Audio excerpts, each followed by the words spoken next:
Maraming salamat po kay Ate Weng sa pagbabahagi ng maselang bahagi ng kanyang buhay, sapagkat ang pinag-usapan po natin ay ang kamatayan ng mga malalapit sa kanya. Sabi nga po, ang mas matapang daw sa pagitan ng tatay at nanay ay, sino po mas matapang, tatay o nanay? Sino may sabing tatay, taas ang kamay.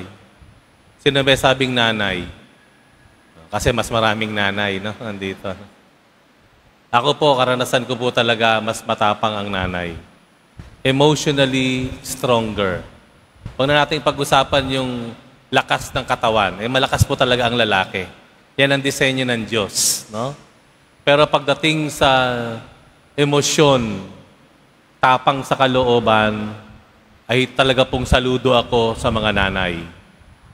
Imagine niyo na lang po, yung bang magdalang tao ka, dala-dala mo yung baby, tapos manganganak ka na halos kinakapos ang hininga ng mga ina. Sabi nga, kapag nanganganak, isang paa nasa lupa, isang paa ay nasa hukay. Ganun katapang po ang mga nanay. Kaya hindi po nakagugulat nung ang Panginoong Jesus sugatan ang kanyang katawan, may lumaagos na dugo mula sa iba't ibang sugat mula ulo, habang si Jesus ay nakabayubay at unti-unti nang kinakapos ng hininga. Sino ang kanyang nasa tabi? Ang kanyang nanay. Ang kanyang nanay. Ganun katapang ang nanay. Pero nais ko rin pong sabihin, walang nakakakilala sa anak nangihigit sa pagkakakilala ng ina. Walang sino mang nakakakilala sa anak nangihigit sa pagkakakilala ng isang ina. Mula pa nung tayo ay nasa sinapupunan, alam na ng nanay natin kung ano ugali natin. Alam niya kung tayo malikot. Alam niya kung tayo mahinhin. No? Alam niya kapag tayo nagugutom. Alam niya kung ano ang idinadaing natin. Hanggang paglabas po natin, alam at kilala ng ina ang kaniyang anak. Dahil 9 months advance kilala niya ang anak kaysa sa ama. No? At yun po ang nangyari sa Ebanghelyo. Nung ang Panginoon nakabayubay, nandun ang kanyang matapang na ina sa kanyang tabi. At ano sabi niya sa kanyang ina? Babae. Ang babae po, wag niyo pong i-interpret as paglapastangan. Hindi po. Nung panahon pong iyon, ang Ginoo o babae ay isang uri po ng panggalang. No? Hindi po yan paglapastangan. Sinabi ng Jesus sa kanya, narito ang iyong anak. Narito ang iyong anak. Bakit po sinabi ng Panginoon ito? Dahil alam niya na hindi tayo pababayaan ng mahal na Birheng Maria. Alam niya, kilala tayo ng kanyang ina na magiging reyna ng langit at lupa. Ang mga nanay natin ang higit na nakakilala sa atin. Halimbawa, nung si Jesus ginawa niya ang unang himala. Ano yung unang himala ng Panginoon? Sa kasalan sa Kana. Nung naging alak ang tubig, sumagot ang mahal na Birheng Maria. Ang sabi niya dun sa mga tao, gawin ninyo kung ano man ang sasabihin ng aking anak. Alam ni Mama Mary kung ano ang ugali ni Jesus. Walang nakakakilala kay Jesus na hihigit sa pagkakakilala ng mahal na Birheng Maria. Ulitin ko po ito, pakatandaan niyo po ito. Walang nakakakilala kay Jesus na hihigit sa pagkakakilala ng mahal na Birheng Maria. Kaya nga po anong dapat nating gawin? Kailangan po natin tatawagan ang ating mahal na Birhen. Dahil pagkasama natin ang mahal na Birhen, hindi tayo maliligaw. Iisa lang ang destinasyon natin kapag kasama natin ang mahal na Birheng Maria. Walang iba kundi ang kanyang anak. Hindi tayo maloloko. Hindi tayo mawawala sa landas. Dahil ang kanyang ina, ang layunin, tayong lahat tipunin, ilapit sa kanyang anak na si Jesus.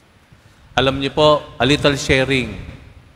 Nung ako po ay nasa seminaryo, unang pagkakataon ko po na malayo sa aking nanay. O sige po, aamuinin ko na sa inyo, mama's boy po ako. Nung ako po ay nalayo, nag-seminaryo, that was the longest time na wala ako sa tabi ng nanay ko. Kapag nagkakasakit ako, hulaan nyo kung ano ginagawa. Alam nyo na pag sa seminaryo, seminarista ka, nag-iisa ka sa kwarto. At ako'y pag nagkakasakit, alam nyo kung ano ginagawa ko? Tanungin nyo ako, Father, ano ginagawa nyo? Ini-imagine ko nanay ko katabi ko sa kama, nakaupo sa kama, na aking pinaghihigaan. At hinahamplos niya ang aking dibdib, ang aking likod. Dahil alam ko, ang nanay ko, ganun mag-alaga sa akin. At kilalang-kilala niya ako. Namatay na si nanay, pumanaw si nanay. So wala na siya kahit sa bahay namin. Si Mama Mary naman ang iniisip ko. Kada ako natatakot, maniwala ko sa akin, ako'y minsan matatakotin. Hawak ko ang banal na rosaryo. Kapag ako po ay manangihina, hawak ko ang banal na rosaryo, tumatawag sa ina. Kapag po ako ay hindi makatulog sa gabi, o sabihin nyo na, sige, si Father ginagawang sleeping pills, yung rosaryo. Pero ako po'y mahirap makatulog, may insomnia po ako. Pero maniwala kahit sa hindi, pag sinimulan ko ng dasalin ng rosaryo, unang misteryo pa lang, tulog na ako. Sabi ng iba, ikaw naman, ginagawa mong sleeping pills ang rosaryo. Sabi ko, oo nga, nakaka-guilty. Pero alam niyo, sabi ko sa sarili ko, mayroon naman palang paliwanag.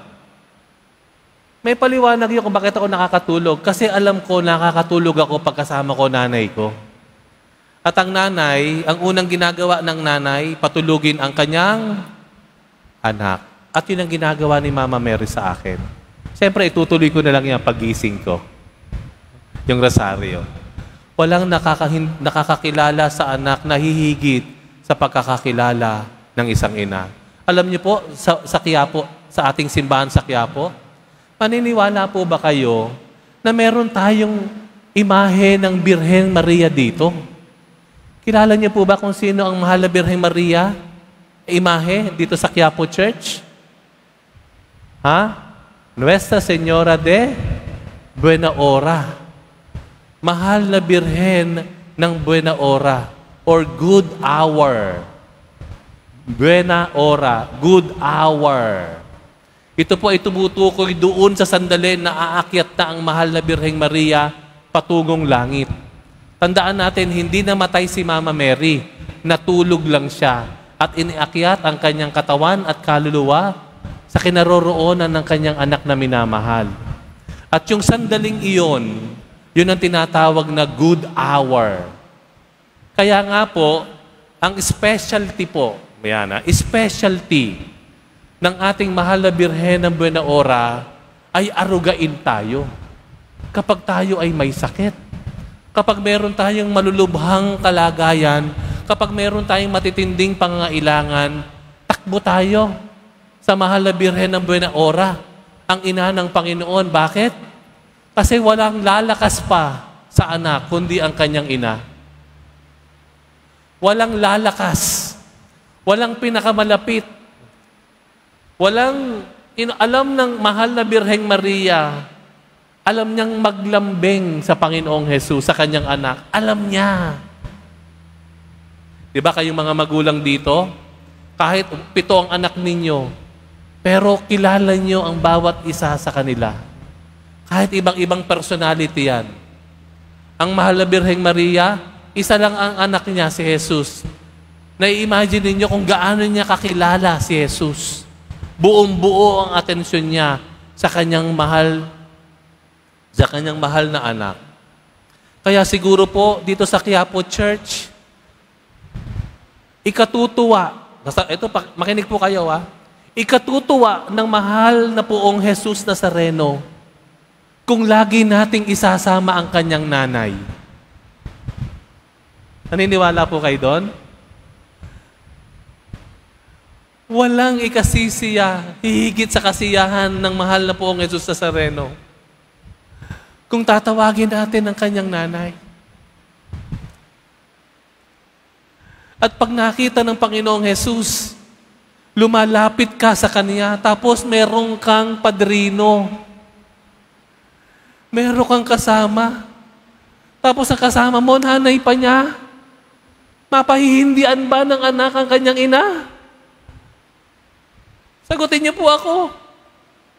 Mapapahindian ba ng ina, ng anak ang kanyang minamahal na ina? Hindi. Isang paanyaya po sa atin, mga deboto ng poong Jesus Nazareno. Kung gusto niyo po talagang mapalapit sa Panginoong Jesus Nazareno, kapitan niyo yung nanay niya. Fast forward ka. Kung abot-abot ang ating pangangailangan, may malubhang kalagayan, may matinding pangangailangan, hindi mo alam kung saan ka pupunta, alam niyo kung sinong pinamadaling makuha? Matawag? Nanay. Mama Mary. Mahal na Birhen ng Binaora.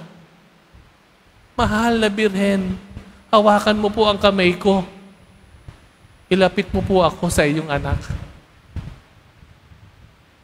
Hindi mapapahindian ng mahal na poong Jesus Nazareno ang kanyang minamahal na ina. Nawa ito po ay simula pa lamang. Panibaguhin po natin ang pagtawag sa mahal na Birhen ng Binaora. Ito po ay regalo sa Quiapo Church, sa simbahan ng Quiapo. Bihira po ang titulo ni Mama Mary na Binaora. At sinadya, niloob, dinisenyo ng Diyos ng iririgalong ina sa lahat ng deboto ng kanyang anak na si Jesus ay ang mahal na Birhen ng Binaora. Simulan po natin. Kilalanin po natin. Magsaliksik tayo. Pagpupunta kayo dito sa Quiapo Church, pagkatapos nyo po magbigay pugay sa mahal na poong Jesus Nazareno, puntahan nyo po ang imahe ng kanyang ina nandoon, Binaora. Meron din po dito mas malaki. Magkabila po yan. Pag lumapit tayo sa kanya, mahigit 100% pagbibigyan ng kanyang anak, ang kanyang minamahal, nakatatangi-tangi na ina, ang mahal na Birhen ng Binaora.